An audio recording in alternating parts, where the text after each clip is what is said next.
नमस्कार, स्वागत है आपका पेप शॉट में। पिछले लेक्चर में हमने पाल डायनेस्टी और सेन डायनेस्टी के बारे में डिस्कस किया था। अब नेक्स्ट हम चलते हैं, हमारा है the royal dynasty of Kashmir, Kashmir के राजवंश। अगर हिस्टोरिकल सोर्स की माने तो कश्मीर के राजवंशों के बारे में जो सबसे ज़्यादा जो जानकारी मिलती है, यानी Kashmir the history of Kashmir, वो हमें एक हमारे राइटर हैं कल्हण, उन्होंने एक टेक्स्ट लिखा है जिसका नाम है राजतरंगिणी। तो सबसे ज्यादा जानकारी हमें अगर मिलती है तो वो राजतरंगिणी से मिलती है। राजतरंगिणी,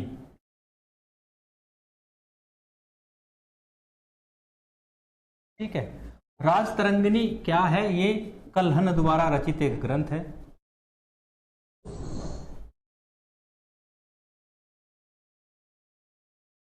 ठीक है, तो इसके ऑथर हैं कल्हण। ठीक है, ये हमें जानकारी क्या देती है? कश्मीर के शासकों का इतिहास। ठीक है, कश्मीर के शासकों के बारे में हमें बताती है सबसे ज्यादा राजतरंगिणी। ठीक है, तो यहीं से हमें जो है जानकारियां प्राप्त होती हैं। तो कश्मीर में कौन कौन से शासक रहे हैं ये जानकारी हम आपको अभी देंगे। तो अगर हम डायनेस्टी की बात करें तो कश्मीर में 3 डायनेस्टी उस टाइम पे मानी जाती हैं। तीनों डायनेस्टी की अगर हम बात करें तो उनमें सबसे पहले आता है number 1 Karkota dynasty. Karkota dynasty, ठीक है।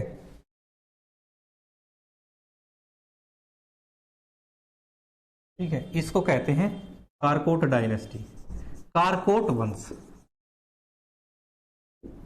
ठीक है, और दूसरी जिसके बाद डायनेस्टी आती है वो आती है उत्पल डायनेस्टी।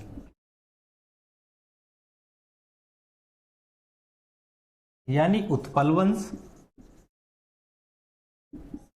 ठीक है, और थर्ड आता है आपका लोहार dynasty.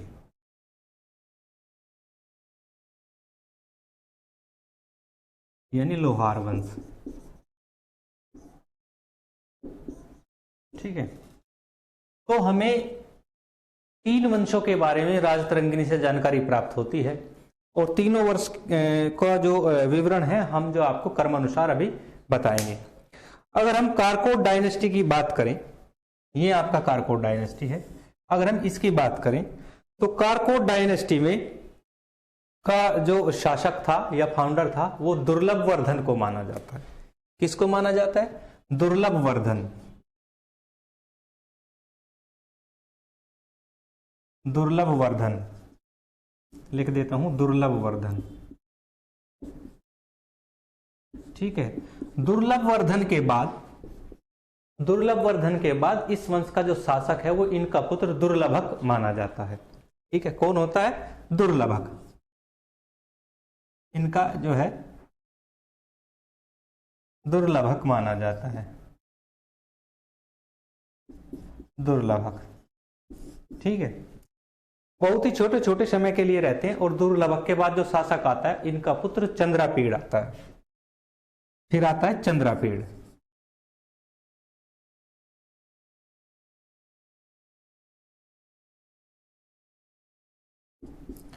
चंद्रापीड़ according to Kalhana Rajatarangini, चंद्रापीड़ जो है बड़ा ही न्यायप्रिय शासक माना जाता है। तो कल्हण ने राजतरंगिणी में इसको न्यायप्रिय कहा है। ठीक है, तो क्या कहा है? न्यायप्रिय। अब हम बात करें चंद्रापीड़, चंद्रापीड़ के बाद आता है तारापीड़। नेक्स्ट चलते हैं तारापीड़। तारापीड़ की अगर हम बात करें तो तारापीड़ को राजतरंगिणी के अनुसार बड़ा ही निर्दयी और क्रूर कहा है। निर्दयी व क्रूर। ठीक है, निर्दयी व क्रूर शासक माना जाता है। तो ये शासक थे आपके कारकोट डायनेस्टी के। अगर हम कारकोट डायनेस्टी में आगे बढ़ते हैं तो कारकोट डायनेस्टी में नेक्स्ट शासक आता है ललितादित्य मुक्तापेड़। यहीं से कारकोट डायनेस्टी का एक्चुअल हिस्ट्री स्टार्ट होता है। ठीक है, तो नेक्स्ट चलते हैं हम कारकोट डायनेस्टी में।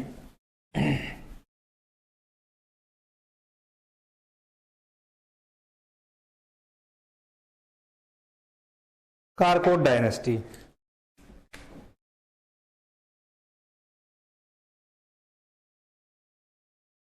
और इसमें जो शासक है अब आपका वो है ललितादित्य मुक्तापीड़। ललितादित्य मुक्तापीड़।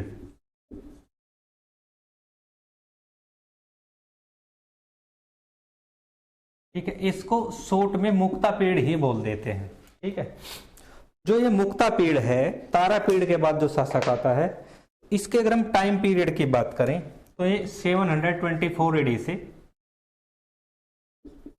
ये रहता है आपका 760 एडी तक, यानी 724 ईस्वी से 760 ईस्वी तक ललितादित्य मुक्तापीड़ का शासन माना जाता है। ठीक है, ललितादित्य मुक्तापीड़ सबसे ज्यादा पावरफुल शासक है आपका करकोट डायनेस्टी का। ठीक है, तो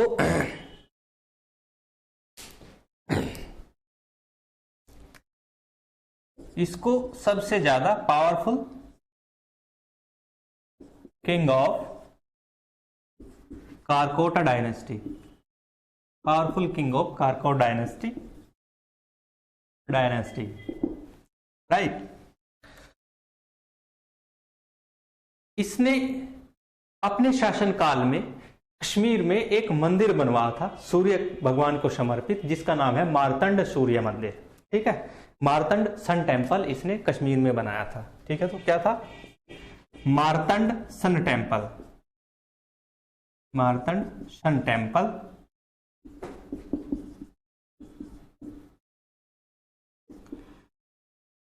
इन कश्मीर। ठीक है, तो इसने मार्तंड सूर्य मंदिर बनवाया था। अगर हम बात करें ललितादित्य मुक्तापीड़ की, इसने कन्नौज के शासक यशोवर्मन को हराया था। ठीक है, तो Kannauj king Yashovarman defeated by Muktapida. ठीक है, मुक्तापीड़ ने डिफीट किया था। ठीक है, अगर इस डायनेस्टी की बात करें, लास्ट शासक जो है इस डायनेस्टी का वो बनता है 810 एडी में, 810 एडी तक इनका जो है अंत हो जाता है, और अंतिम जो शासक होता है वो जयसिंह होता है। तो द लास्ट किंग ऑफ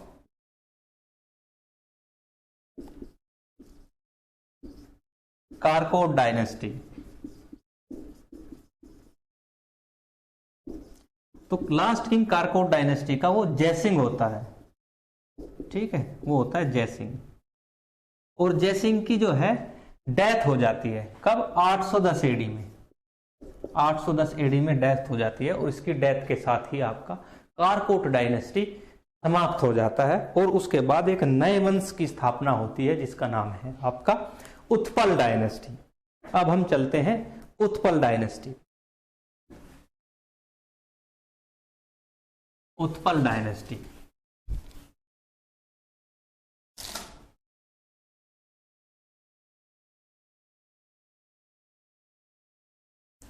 अब है आपका उत्पल डायनेस्टी। सेकंड है Utpal dynasty,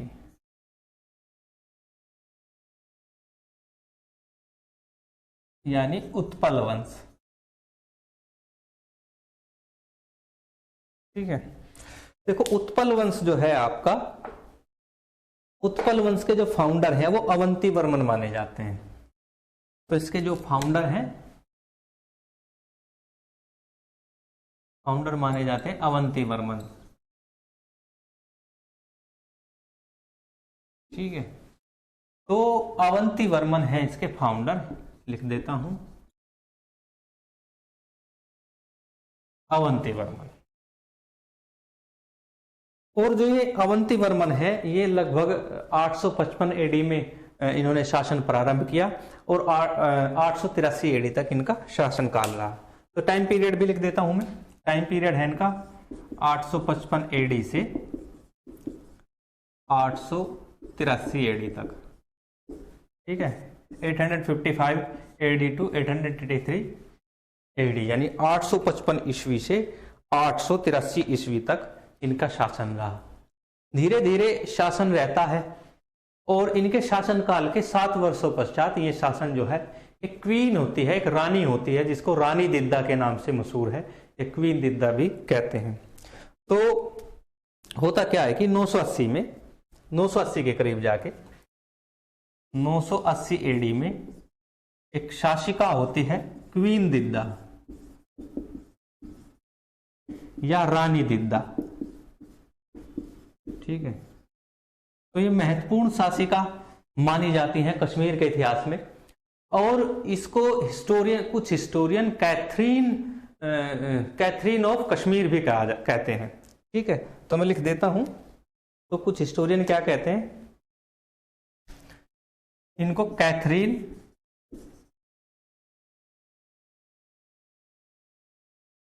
Catherine of Kashmir,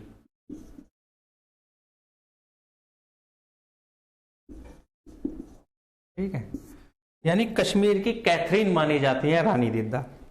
फिर रानी दिद्दा की जो है मृत्यु हो जाती है लगभग 1003 एडी के करीब, ठीक है। 1003 एडी में इनकी जो है डेथ हो जाती है, और डेथ होने के बाद इस कश्मीर का जो शासन है वो संग्राम राज नाम के व्यक्ति पर चला जाता है, संग्राम राज, ठीक है। और ये जो संग्राम राज है एक नए वंश की स्थापना करते हैं, एक न्यू डायनेस्टी एस्टेब्लिश करता है, और जिसका नाम रखता है लोहार डायनेस्टी, लोहार डायनेस्टी जो तीसरी डायनेस्टी है, ठीक है, यानी लोहार वंश। तो अब हम पढ़ेंगे लोहार वंश के बारे में, चलते हैं। तो कश्मीर का जो थर्ड डायनेस्टी आती है वो आती है लोहार डायनेस्टी। अब आती है आपकी लोहार डायनेस्टी।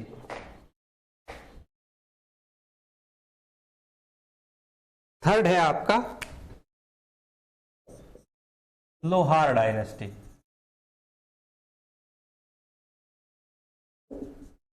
लोहार डायनेस्टी या लोहार वंश, ठीक है। तो मैंने बताया ही है, लोहार वंश के जो फाउंडर हैं वो संग्राम राज माने जाते हैं, ठीक है। इनके एक इसमें आगे चलकर एक राजा बनते हैं आनंद, ठीक है।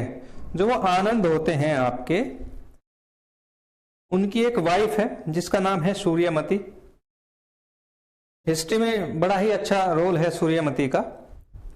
तो सूर्यमती क्या करती है, एक सेकेंड,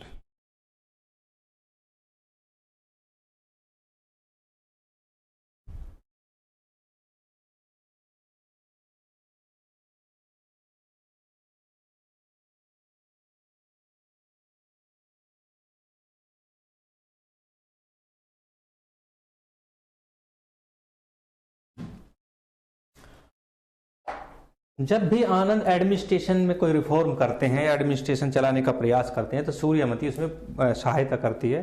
तो यहां से ज्ञात होता है कि सूर्यमती को शासन का अच्छा ज्ञान था। तो चलते हैं हम लोहार डायनेस्टी पे। तो लोहार डायनेस्टी के जो फाउंडर हैं, फाउंडर मैंने बताया ही है अभी, संग्राम राज फाउंडर माने जाते हैं, संग्राम राज, ठीक है। संग्राम राज के बाद आते हैं आपके आनंद, किंग आनंद यानी राजा आनंद, ठीक है। मैंने अभी बताया इनकी एक वाइफ है जिसका नाम है सूर्यमती, ठीक है। और ये इनको एडमिनिस्ट्रेशन का अच्छा ज्ञान होता है, और तो ये क्या है, एडमिनिस्ट्रेशन में काफी रिफॉर्म्स करती है, रिफॉर्म्स इन एडमिनिस्ट्रेशन यानी प्रशासन में सुधार करती है, प्रशासन चलाती है, ठीक है। तो ये बात है किंग आनंद की। फिर उसके बाद आते हैं आपके इनके किंग हर्ष। देखो ये हर्षवर्धन वाले हर्ष नहीं है, तो इसमें भी जो है एक डायनेस्टी में किंग हर्ष आते हैं। पूछ लिया जाता है कश्मीर में किंग हर्ष कौन है, राजा हर्ष, ठीक है। राजा हर्ष जो है अपने जो है अच्छे पोएट और स्कॉलर होने के लिए फेमस है हिस्ट्री के अंदर। तो एक अच्छे पोएट हैं और स्कॉलर भी हैं, ठीक है, पोएट है, स्कॉलर हैं। तो ये जो किंग हर्ष हैं, ये जो आपके कवि हैं या लेखक हैं, उनको आश्रय प्रदान करते हैं। मशहूर लेखक जो कल्हण है वो इन्हीं के राज दरबार में इन्हीं के आश्रित रहते हैं। तो जो कल्हण है,